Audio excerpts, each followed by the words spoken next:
అందరికీ నమస్కారం. నా పేరు Swapna. Welcome to Suman TV health. Pain is inevitable but suffering is optional అని పెద్దవాళ్ళు అంటారు. అంటే నొప్పి రావడం మనం అవాయిడ్ చేయలేము. నొప్పిని ఎలా మేనేజ్ చేయొచ్చో తప్పకుండా దాన్ని డీల్ చేయొచ్చు. ఇవాళ మళ్ళీ మనం నొప్పి గురించి, నొప్పి అసలు ఎందుకు వస్తుంది, నొప్పి అయినప్పుడు భరిస్తే బాడీలో ఏమేమి జరుగుతాయో కూడా తెలుసుకుందాం ఇవాళ. డాక్టర్ సుధీర్ గారు, thank you so much sir for your time. బాగా బిజీగా ఉంది మీ క్లినిక్ అంతా. అయినా మేము ఒక 20 నిమిషాలు మీ నుంచి అలా తీసుకోబోతున్నాం ఇవాళ. తప్పకుండా. చాలా మందికి సార్, విమెన్కి ఎస్పెషల్లీ కూర్చుని కూడా సైడ్స్ ఆఫ్ ద హిప్స్ నొప్పి వస్తుంది. అది మళ్ళీ మీరు అన్నట్టు నాన్ స్పెసిఫిక్గా ఉంటుంది, కానీ బాగానే ఎక్కువ నొప్పి ఉంటుంది. అది ఎందుకు జరుగుతుంది సార్? మోస్ట్లీ దీంట్లో ఒక 30-40% రీజన్స్ ప్రెగ్నెన్సీ తర్వాత వస్తాయి. ప్రెగ్నెన్సీ తర్వాత ఈ సేక్రోయిలియాక్ జాయింట్ ఉంటుంది, ఇది మీ పెల్విస్ కదా, పెల్విస్లో బేబీ ఉంటుంది. సో బేబీ 9 months వరకు పెరుగుతూ ఉండేసరికి ఇది స్ట్రెచ్ అవుతుంది. బేబీ డెలివరీ అయిపోయిన మళ్ళీ ఇది పెల్విస్ మళ్ళీ రీఅటాచ్ అవ్వాలి. ఆ రీఅటాచ్ అయినప్పుడు కొంచెం ఏదైనా అబ్నార్మల్ పొజిషన్లో పోయిందనుకో ఆ లిగమెంట్ స్ట్రెయిన్ అవుతుంది. ఇది 30-40% పెయిన్. చాలామంది నడుములో నాకు సిజేరియన్ అప్పుడు ఇంజెక్షన్ ఇస్తే నొప్పి వచ్చింది అనుకుంటారు. కాదు, ఎపిడ్యూరల్ వల్ల కాదు, ఎపిడ్యూరల్ కానీ స్పైనల్ కాదు. ఇది ఈ రీఅలైన్మెంట్ అబ్నార్మల్గా జరిగితే వస్తుంది ఇది. ఇంకా తర్వాత ఇంకా నేను చెప్పాల్సిన అవసరం లేదు. లేడీస్ ఇప్పటికీ, నేను లేడీస్ అంటే నాకు చాలా కోపం, ఎందుకంటే విపరీతమైన పని చేస్తారు. వాళ్ళు పని చేయడం అన్న దానివల్లనే నేను హెల్తీగా ఉంటాను అనుకునే అపోహ పోవాలి. మన ఇండియన్ ఫీమేల్స్లో పొద్దున 6కు లేస్తారు. ఎవరన్నా ఒక సగటు మహిళని మీరు అడగండి, రాత్రి 11 వరకు వాళ్ళు కూర్చునేది ఒక అరగంట. అంత స్ట్రెయిన్ అయితే నడుము నొప్పి వస్తుంది, నెక్ పెయిన్ వస్తుంది, షోల్డర్ పెయిన్. అది చెప్పబడింది సార్. మీరు అన్నట్టు ఎంత కష్టపడి పని చేస్తే లేడీస్ గారు ఇంట్లో అంత ఆరోగ్యం మంచిది అని అంటారు. అని పూర్వం మన పనులు మనమే చేసుకునే వాళ్ళు ఇప్పుడు పని వాళ్ళు ఉన్నారని కూడా అదో చిన్న చూపుతో చూస్తారు. నేను 30% నేను చెప్పిన పెల్విస్ ప్రాబ్లం అని కూడా, మిగతా 60% ఓవర్ వర్క్. ఎవరు డాక్టర్ దగ్గర పోవాల్సిన అవసరం లేదు. ప్రెగ్నెన్సీ అయ్యి డెలివరీ అయిన ఫీమేల్స్కి, అమ్మ మీరు 2 hours ఒక ½ an hour కూర్చోండి. కూర్చోవడం better sir, లైంగ్ down better? లైంగ్ down అయినా మంచిదే, రిలాక్స్గా కూర్చోండి. అది నేర్చుకోవాలి. ఎందుకంటే ఫీమేల్స్ తొందరగా చనిపోవడానికి కారణము, తొందరగా మూలబడిపోవడానికి కారణము, తొందరగా వాళ్ళకి అరుగుదలకు కారణము ఎక్కువ పని చేయడం వల్లే. అండ్ ఇంకోటి విషయం, చాలామంది కోపం వస్తుంది ఆడవాళ్ళకి. రోజంతా పని చేసినా ఆ పనిని 2.5 hours చేసేయచ్చు. ఇంట్లో పని అంతే కదా. 1000 SFTO 1500 SFTO ఇంటిని అన్ని పనులు మీరు చేసినా కూడా 2.5 hours అలా ప్లాన్ చేసుకోండి. మిగతా రెస్ట్ తీసుకోండి.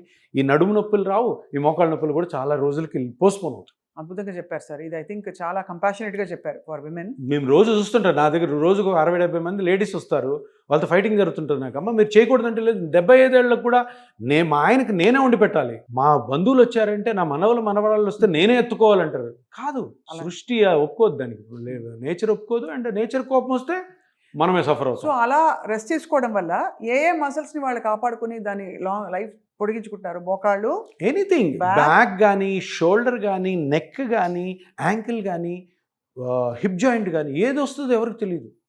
కొంతమంది పని చేసి యాంకిల్ ఇంతలా వాసిపోయింటుంది. ఏమవుతుంది అంటే రేర్గా మోకాలు అరగకుండా యాంకిల్ జాయింట్ అరిగిపోయింది, యాంకిల్ ఆస్టియోఆర్థరైటిస్. మోకాల కన్నా ఆపరేషన్ ఉంది, యాంకిల్ ఆస్టియోఆర్థరైటిస్కి ఆపరేషన్ లేదు, దానికి మళ్ళీ PRPలు చేసుకోవాల్సింది. సో ఏ జాయింట్ అని అరగచ్చు. కొంతమందికి హ్యాండ్స్ పోతాయి, తిప్పి బట్టలు ఆరేసి షోల్డర్ పోవడం, వంగి తుడుస్తుంటే నడుము, హిప్ జాయింట్స్ పోతాయి.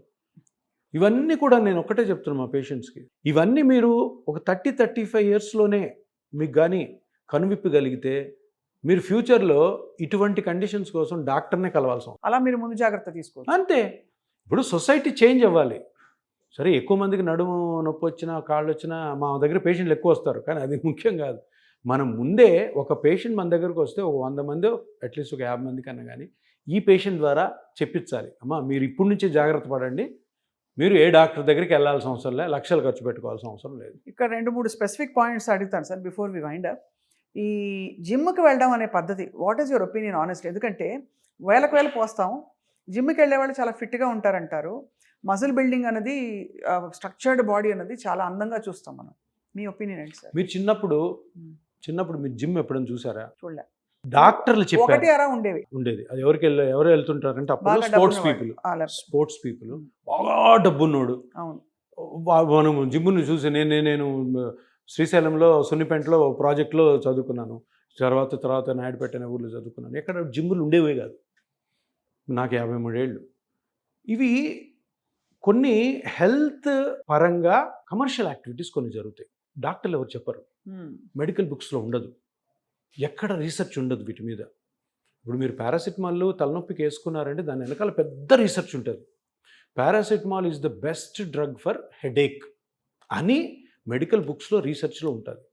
ఇప్పుడు ఈ జిమ్ అనే కమర్షియల్ యాక్టివిటీని హెల్త్కి రిలేట్ చేస్తున్నారు. ఎవరు చేస్తున్నారు? ఇండస్ట్రియలిస్ట్ చేస్తున్నారు. ఆ జిమ్ ఓనర్స్ హృతిక్ రోషన్, రకుల్ ప్రీత్ సింగ్ను సెలబ్రిటీగా పెట్టి వాళ్ళని అంబాసిడర్గా పెట్టి ఓకే దాన్ని ఇది చేపిస్తున్నారు. అంతే తప్ప జిమ్ అన్నది నేను చాలాసార్లు చెప్పాను, ఒక 5గురికే అది use. Sports people, celebrities, film stars, ఇంకొకటి జిమ్ ట్రైనర్స్. లాస్ట్ వచ్చి ఒకవేళ పిల్లలు పెళ్లి కాని అమ్మాయిలు ఎవరో ఉన్నారు, పెళ్లి కాని అబ్బాయిలు బాగా లావు ఉన్నారు, వాళ్ళు పెళ్లి కోసం ఫిట్గా అవ్వడం కోసం అప్పుడు ఆ ఏజ్లో చేసుకోవచ్చు. ఎందుకు ఇలా చెప్తున్నాను అంటే ఫస్ట్ ఆఫ్ ఆల్ ఎక్కడ ఎవిడెన్స్ లేదు. 30 to 40 minutes moderate exercise exercise అన్నారు, జిమ్ అని లేదు. Okay. తప్పది. ఓకే. అమెరికన్ హార్ట్ అసోసియేషన్ ఎప్పుడో చెప్పింది. ఏంటి బాబు సార్, ఇప్పుడు డౌట్, మీరు నెక్స్ట్ డౌట్ సార్ ఏం చేయాలి సార్ అసలు ఎక్సర్సైజ్, జిమ్ వెళ్ళొద్దు అంటున్నారు మీరు. ఏం చేయాలి ఎక్సర్సైజ్ అంటే, మీరు హెల్దీగా ఉండాలి అంటే తప్పకుండా చేయాల్సింది కాదు. హెల్దీగా ఉండాలంటే ఈ ఎక్సర్సైజు ఈ టైపులో చేస్తే మీరు హెల్దీగా ఉండే ఛాన్సెస్ ఎక్కువ ఉంటాయి. ఏంటి? Morning and evening mild to moderate exercise, whether it's a slight walking కానీ చిన్న జాగింగ్ కానీ stretching exercise 30 to 40 minutes 6 days in a week. 7 రోజులు కూడా కాదు, 6 days in a week. అది light down research guide line అంతే. ఇప్పుడు కేబీఆర్ పార్క్లో మీరు 4 కిలోమీటర్లు ఒక రౌండ్ అని చెప్పి రోజుకు 1 2 చేయడం వల్ల మీ హెల్త్ బాగుంటుందని ఎప్పుడు అనుకోకండి. హెల్త్కి దానికి సంబంధమే లేదు. ఓకే, ఇది చాలా పెద్ద లేదు. ఎక్కడన్నా ఉంటే చెప్పండి, నాకు చూపించండి. వాకింగ్ చేస్తే మీరు హెల్తీగా ఉంటారని ఏదైనా బుక్లో చూపించండి. 10,000 మినిమం. సార్ ఎవరు చెప్పారు? ఐఫోన్ ఒకటి చెప్పాడు. ఐఫోన్ ట్రాకర్ ఏమంటారు దాన్ని, వాచ్ని ట్రాకరే కదా అనేది. అది సేల్ చేయకూడదు. వాడేవాడు అనడానికి 10,000 అని. మన క్యాలరీస్ ఎలా బర్న్ అవుతాయి? క్యాలరీస్ బర్న్ అవ్వాల్సిన అవసరం ఉంది. మరి మీరు తిన్న ఫుడ్ అరుగుతుందా? అరిగిన ఫుడ్ టిష్యూస్ యూజ్ అవుద్దా? మళ్ళీ బర్నింగ్ సమస్య ఏంటి? ఎందుకు బంద్ చేయాలి? అంటే నువ్వు ఎక్కువ తింటావు, ఎక్కువ తినొద్దు. మీకు 1500 kilo calories 2000 kilo calories per day కావాలండి, అది తిను. దాన్ని బాన్ ఎక్కువ తినడం ఎందుకు, బాన్ చేయడం ఎందుకు? ఇంకొకటి, ఇప్పుడు నేను ఉన్నాను 53 years, నేను జిమ్కి వెళ్ళిపోవాలనుకున్నాను. ఎందుకు? కండలు పెంచాలని. కండలు నాకు ఇప్పుడు ఎందుకండి, 53 ఏళ్ళకి అవసరం. పెళ్లి కాని వాళ్ళు ఏదో సర్లే కొంచెం పెళ్లి కోసం మంచిగా అట్రాక్టివ్గా ఉంటే మంచి అమ్మాయి దొరుకుతుంది, లేదా మంచి అబ్బాయి దొరుకుతాడు, మంచి ఉద్యోగం అనుకుంటే చేయడానికి తప్పు లేదు. అది కూడా జాగ్రత్తగా చేసుకోవాలి. తర్వాత పెళ్ళిళ్ళు అయిపోయిన వాళ్ళకి జిమ్లు ఎందుకండి? జిమ్ వల్ల ఏ హెల్త్ బాగుంటుంది, ఏ జబ్బు క్యూర్ అవుతుంది, ఏ జబ్బు రాకుండా ఉంటుంది అని ఎక్కడన్నా ఉన్నాయా? చూపించండి. అండ్ ఫిట్గా ఉండాల్సిన అవసరం, ఫిట్ అంటే కండలు పెంచుకోవడం అంతే కదా. ఫ్లాట్ అబ్డొమెన్, షోల్డర్స్ ఇట్లాగా. పెళ్ళి అయిపోయిన వాళ్ళకి అది ఎందుకు? నాకు తెలిసి, నాకైతే నా డాక్టర్గా నేను 30-35 సంవత్సరాలు చేశాను. నాకైతే ఇప్పటి వరకు ఎప్పుడు సార్ మీరు ఈ స్టేట్మెంట్ చాలా 2-3 సార్లు మన ఇంటర్వ్యూలు కూడా చెప్పారు, బయట కూడా నేను విన్నాను. మీకు ఎప్పుడు డాక్టర్స్ నుంచి వ్యతిరేకత రాలేదు సార్ ఈ స్టేట్మెంట్కి? డాక్టర్ ఎవ్వరు అన్నారు? ఎవ్వరు? నా ఫ్రెండ్స్ ఉన్నారు కదా, నా స్టేట్మెంట్స్ చాలామంది నా ఫ్రెండ్స్ కూడా అపోజ్ చేస్తుంటారు. ఈ జిమ్ ఇష్యూ ఎప్పుడు అనరు. ఎందుకంటే ఎవిడెన్స్ లేదు. ఇప్పుడు నా ఫ్రెండ్ డాక్టర్ ఫ్రెండ్ అన్నాడు అనుకో, నేను ఒకటే అంటాను, చూపే అబ్బాయి ఎక్కడుంది ఎవిడెన్స్ చూపించు. మంచి రీసెర్చ్ ఆర్టికల్. బస్ మీరు ఎవ్రీ ఇండివిజువల్ ఈ ఏజ్ వరకు తప్పకుండా జిమ్ చేయండి, జిమ్లో ఈ ఎక్సర్సైజులు చేయండి, డంబల్స్ ఎత్తండి, బెంచ్ ప్రెస్ చేయండి అని ఎక్కడా లేవు. అంటే ఏంటంటే కమర్షియల్ యాక్టివిటీ. రైట్. నేను ఇంకా చెప్తాను. ఇంకా భయంకరమైన విషయాలు ఏంటంటే walking is also commercial activity. ఎవరు చెప్పలేదు వాకింగ్ చేయమని, ఎక్సర్సైజ్ చేయమన్నారు. Minimum to moderate. ఏం ఎక్సర్సైజ్ చేయాలి? ఇప్పుడు మీకు మోకాలు నొప్పి ఉందనుకోండి, నడవమని చెప్తారా? ఉన్నది ఊడిపోద్ది. షోల్డర్ పెయిన్ ఉంది, ఈ ఏవో ఉంటాయి జిమ్లో, అవి చేస్తే మొత్తం పోతుంది. మీకున్న కండిషన్ ప్రకారం, మీ ఏజ్ ప్రకారము మీరు ఆ మినిమం టు మోడరేట్ ఎక్సర్సైజ్ ఆ 30 to 40 minutes ఎలా చేయాలన్నది మీ ఫ్యామిలీ డాక్టర్ అడిగితే చెప్తాడు. అంతే. అది ఉత్తమం. అంతే, సింపుల్. ఎవరో ఇప్పుడు అడ్వర్టైజ్మెంట్ చూస్ చేయడము, లేదంటే జిమ్ ట్రైనర్ మన ఇంటి పక్కన ఉన్నాడు, లేదు మన ఇంటి పక్కన జిమ్కి వెళ్ళి రోజు కండలు పెంచుతున్నాడు, మనం కూడా పోవడం అన్నది చాలా చాలా. యోగా కూడా వద్దంటారు అయితే? ఏదన్నా సైన్స్ ఉండాలండి. యోగాలో సైన్స్ ఉందా? యోగా మీద పేపర్స్ ఉన్నాయా? రీసెర్చ్ పేపర్స్ ఉన్నాయా? యోగా అన్నది మంచిదే. ఏంటి యోగా అంటే ఏంటి? యోగా అంటే ఏదో పెద్ద మంత్రం మ్యాజిక్ కాదు. Stretching exercise. ఇప్పుడు ఇట్లా అంటాం, ఏమవుద్ది? నేసల్ ప్యాసేజ్ ఫ్రీ అవుతుంది, అంతే. దాన్ని అంతే అనుకోండి. అంతకంటే పెద్ద మంత్రం మ్యాజిక్ ఏముండదు. నడుము ఎక్సర్సైజులు కొన్ని ఉంటాయి, స్ట్రెచింగ్ అవుతుంది. మేము చిన్నప్పుడు స్కూల్లో ఉన్నప్పుడు ఆసనాలని ఒక పీరియడ్ ఉండేది. ఆసనాలు అవి ఎప్పుడు నాకు ఒళ్ళొంగదు. ఆ ఆసనాలు చేస్తున్నప్పుడు అది ఏదైతే ఉందో దాన్ని యోగాగా కన్వర్ట్ చేశారు. అంతే. ఇట్లా అని కాళ్ళు ఇట్లా పెట్టడం, ఇట్లా అనడం, శీర్షాసనము, పడుకోవడము. అన్నిటి తర్వాత నాకు నచ్చింది అంటే శవాసనం. కాసేపు అలా పడుకోవచ్చు. 2 minutes లాస్ట్ అది. ఎందుకంటే రిలాక్సేషన్ అనమాట. చేసిన తర్వాత శవాసనం అనేసి ఒక 5 minutes పడుకోబెడతారు, లేసి ఇంకెళ్ళిపోండి అంటారు. సో ఏదన్నా కానీ హెల్త్ వరకు మటుకు ఎవిడెన్స్ ఉండాలి. మెడికల్ ఎవిడెన్స్ కూడా 100% కాదు. మీరు పారాసిటమాల్ వేసుకున్న ప్రతిరోజు మీ హెడేక్ తగ్గుతుందా? తగ్గదు. అంటే పారాసిటమాల్ బై అండ్ లార్జ్ ఎక్కువ ఇప్పుడు ఒక 10,000 మంది మీద రీసెర్చ్ చేస్తే 9,000 మందికో 7,000 మందికో పారాసిటమాల్ వేస్తే హెడేక్ తగ్గి ఒక 4-5 గంటలు తగ్గింది కాబట్టి ఈ డ్రగ్ని వాడుకోవచ్చు. 100% ఏది ఉండదు. ఏ ఆపరేషన్లో 100% ఉండదు. ఏ మెడికల్ ట్రీట్మెంట్, ఏ ఇంజెక్షన్లో, ఏ ట్యాబ్లెట్లో, ఏ ఎక్సర్సైజ్లో 100% ఉండదు. ఇది ఒక గైడ్ లైన్. బాస్ మీరు ఇది ఒక సజెషన్, మీకు ఇది ఉన్నప్పుడు ఇది చేసుకోవచ్చు, ఇదే చేసుకోవాలని ఏ మెడికల్ కూడా చెప్పదు. కొన్నిసార్లు మెడికల్ ఏం చెప్తుంది, ఇది వద్దు అంటది. ఇప్పుడు పెయిన్ కిల్లర్స్లో కొన్ని ఉన్నాయి, రొఫెకాక్సిబ్ అని, సెలకాక్సిబ్ అని కొన్ని డ్రగ్స్ వచ్చినాయి. అవి బ్యాన్ అయిపోయినాయి. ఎందుకు? వాటి వల్ల నష్టాలు ఎక్కువ వస్తున్నాయని చెప్పి. బెరాల్గన్ కూడా బ్యాన్ అయింది. బెరాల్గన్ కూడా బ్యాన్ అయింది. అంటే బెరాల్గన్ కంపెనీ బ్యాన్ అయింది, దాంట్లో డ్రగ్ ఉన్నది. అదే ఇదే సేమ్ మన పారాసిటమాల్, అసిటమినోఫెన్. సో కొన్ని బ్యాన్ అయినాయి, అవి వాడకూడదు. కానీ మిగతా ట్రీట్మెంట్స్ 100% అని జనాలు అనుకోకూడదు, డాక్టర్లు కూడా జనాలకి చెప్పకూడదు. అంతే. ఏది 100% ఉండదు. 100% జిమ్ వల్ల కానీ ఇతరత్ర యాక్టివిటీస్ మెడికల్ సూపర్విజన్లో ఆర్ మెడికల్ డాక్టర్ సజెషన్కి ఆపోజిట్, అంటే వాళ్ళు చెప్పకుండా చేస్తే మటుకు తప్పది. దానివల్ల పేషెంట్కే తప్పు. నా దగ్గర రోజుకొకరు జిమ్ ఇంజురీతో వస్తారండి. రోజుకొకరు మామూలు జాబ్ చేస్తున్నాడు రాడు, జిమ్ ఇంజురీ. ఎందుకు? ఆ జిమ్లో హెవీగా ఎత్తడం వల్ల షోల్డర్ కట్ అవ్వడం.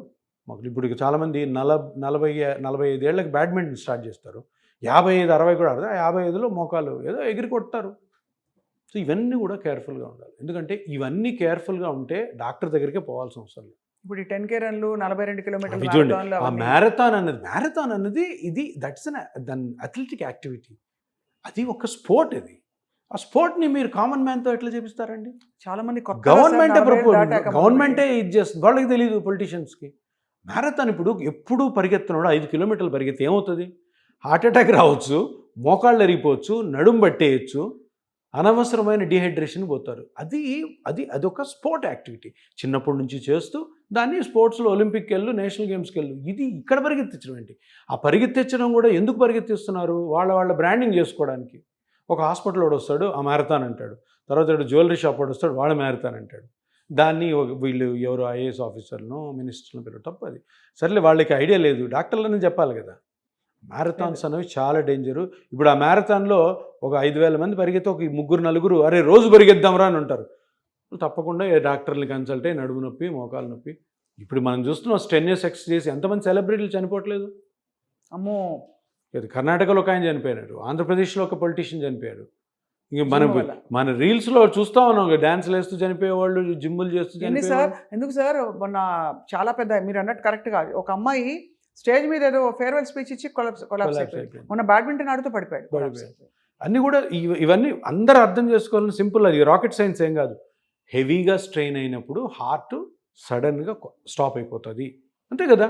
ఏ జబ్బు లేనివాడు ఆ ఎక్సర్సైజ్ చేస్తే చనిపోయాడంటే ఆ ఎక్సర్సైజ్ నీ బాడీకి సరిపోలేదు, అంతే. ఎక్కువ ఆక్సిజన్ రిక్వైర్మెంట్, హార్ట్ బాగా ఫాస్ట్గా కొట్టుకుంది, ఫిబ్రిలేషన్లోకి పోయింది, హార్ట్ స్టాప్ అయిపోయింది, అంతే. దానికంటే వేరేది ఏమి ఉండదు. ఆల్రెడీ డిసీజ్ ఉన్న వాళ్ళకి ఏదైనా వేరేది ఎక్స్ప్లెయిన్ చేయొచ్చు. కానీ ఇప్పుడు ఈ చనిపోయిన వాళ్ళందరూ కూడా మంచి కండలు, సూపర్ బాడీ ఉన్నవాళ్లే. అదేమవుతుంది, వాళ్ళ బాడీ ఎంత బాగున్నా కానీ హార్ట్ సపోర్ట్ చేయదు. ఇప్పుడు మనం ఎక్కువ స్ట్రెయిన్ అయ్యే కొద్దీ హార్ట్ బ్లడ్ని ఎక్కువ పంప్ చేయాలి కాబట్టి ఎక్కువసార్లు కొట్టుకుంటుంది. ఆ కొట్టుకున్న క్రమంలో ఆ ఫాస్ట్ హార్ట్ రేటు సడన్గా ఫిబ్రిలేషన్లోకి వెళ్ళిపోతుంది. అది అరిథ్మియా అంటాం కదా. అరిథ్మియా టక్కని స్టాప్ అయిపోతుంది. టాకికార్డియా లీడింగ్ టు సూప్రావెంట్రికల్ టాకికార్డియా, లేదంటే వెంట్రికల్ ఫిబ్రిలేషన్లోకి వెళ్ళి హార్ట్ స్టాప్ అయిపోతుంది. ఇంకా అంతకంటే వేరే ఎక్స్ప్లెనేషన్ ఏం లేదు. ఆ హార్ట్ అంత స్ట్రెన్యూస్ ఎక్సర్సైజ్కి తట్టుకుంటుంది లేదో ఎవరికి తెలియదు. జిమ్ ట్రైనర్ అంటే ఇంకా చేయండి సార్, ఇంకా వేయండి, ఇంకొక 15 కేజీలు వేస్తాను ఎత్తండి అంటాడు, స్కిప్పింగ్ చేయమంటాడు, చేస్తూ టక్కన పడిపోతుంది. ఏంది అవసరమా ఇవన్నీ? ఏం అవసరం. మంచి ఉద్యోగం చేసుకోండి, హెల్తీగా ఉండడానికి డాక్టర్లను కలవండి, వాళ్ళు చెప్పిన సజెషన్స్ ఫాలో అవ్వడం. అండ్ ఏమైనా పెయిన్ ఉంటే సుధీర్ ధారా గారిని కలిసి పెయిన్ తగ్గించుకోండి, హ్యాపీగా హెల్తీగా బతకండి. సరే, వాళ్ళు చాలా కొత్త విషయాలు తెలుసుకున్నాం. ఐఎమ్ రియలీ హ్యాపీ వాళ్ళ కాన్వర్జేషన్తో. సో డెఫినెట్లీ ఐ థింక్ ఇది something everybody needs to think about. Pain ఎందుకు వస్తుంది అండ్ దాన్ని సకాలంలో అరికట్టడానికి మిమ్మల్ని కన్సల్ట్ చేస్తారు అందరూ. Thank you so much. నమస్కారం.